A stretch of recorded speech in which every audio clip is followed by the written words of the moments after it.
رضی اللہ تعالیٰ عنہ وہ واحد صحابی رسول ہیں، وہ واحد اللہ کے نبی کے کزن ہیں کہ جن کو اللہ نے یہ اعزاز دیا کہ آپ خانہ کعبہ کے اندر آپ کی ولادت ہوئی۔ حضرت آدم سے لے کر اور حضرت حضور صلی اللہ علیہ وسلم تک اور حضور سے لے کر آج تک کسی کو یہ سعادت نہیں، اور نہ ہی قیامت تک کسی کو یہ اعزاز حاصل ہوگا کہ اس کی ولادت کعبہ میں ہو۔ اور 3 دن تک آپ نے آنکھیں نہ کھولی،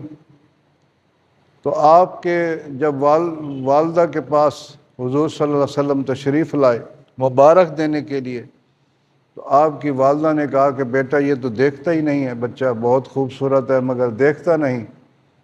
تو حضور نے فرمایا لاؤ مجھے دو۔ حضور نے جب اٹھایا گود میں لیا تو سب سے پہلے مولا علی نے چہرہ مصطفیٰ دیکھا،